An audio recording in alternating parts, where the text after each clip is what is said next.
मैं सबसे पहले तो प्रधानमंत्री जी का समस्त उत्तराखंड वासियों की तरफ से बहुत आभार व्यक्त करता हूं उनका कि हर एक अवसर पर वो उत्तराखंड का स्मरण करते हैं और उत्तराखंड को पूरे देश और दुनिया के अंदर ले जाने का काम उन्होंने प्रधानमंत्री बनने के बाद किया है। उन्होंने जहां प्रधानमंत्री बनने के बाद अनेक ऐतिहासिक निर्णय लिए, चारधाम ऑल वेदर रोडें बन रही हैं, पूरी तरह से बनकर तैयार हो गई हैं। हमारे बद्रीनाथ केदारनाथ धाम का मास्टर प्लान और नवनिर्माण पुनर्निर्माण का काम तेजी से चल रहा है। केदारनाथ धाम और हेमकुंड साहब जाने के लिए रोपवे का काम भी प्रारंभ होने वाला है। दिल्ली देहरादून एलिवेटेड रोड का काम हो या हवाई सेवाओं का विस्तार हो या इसके साथ साथ स्वास्थ्य सेवाएं हों, चाहे वो एम्स का हमारा ऋषिकेश का संचालन हो या एम्स का सैटेलाइट सेंटर किच्छा में बनना हो, बहुत तेज गति से उस पर काम हो रहा है। इसके साथ साथ पर्यटन की दृष्टि से अगर हम बात करें तो प्रधानमंत्री जी ने 2013 की आपदा के बाद केदारनाथ आने वालों की संख्या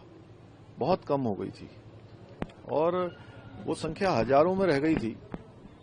प्रधानमंत्री जी ने केदारनाथ में आकर रात्रि को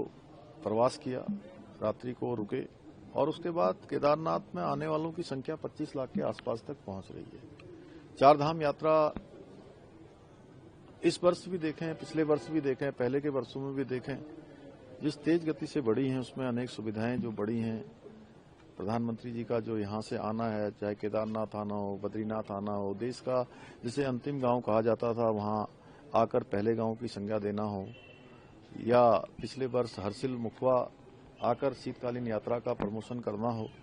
या इसके साथ साथ आदि कैलाश 17,000 फुट से अधिक ऊंचाई वाला स्थान जहां अभी अल्ट्रा मैराथन हुई, जिसका कल प्रधानमंत्री जी ने अपने मन की बात के कार्यक्रम में उल्लेख किया, ऐसे स्थानों पर जाना हो, सीमांत क्षेत्र गुंजी जाना हो, जागेश्वर धाम जाना हो, सभी स्थानों को उन्होंने कहीं न कहीं देश दुनिया के अंदर ले जाने का काम किया है और उससे हमारे पर्यटन को बहुत ज्यादा गति मिल रही है। तो आदि कैलाश जाने वालों की संख्या जो 2,000-3,000 होती थी, आज वो संख्या हमारी 30,000 से भी ऊपर पहुंच रही है, जो रिकॉर्ड है। और इसके अतिरिक्त भी जो लोग वहां जाते हैं वो बड़ी संख्या है। आने वाले वर्षों में हम पर्यटन को लेकर और तेजी से काम करेंगे। शीतकालीन यात्रा की पूरी तैयारियां हम कर रहे हैं, उसका पूरा एक मैप बना रहे हैं, पूरी समीक्षा उसकी हो चुकी है। पर्यटन विभाग, अन्य विभाग मिलकर कि देश के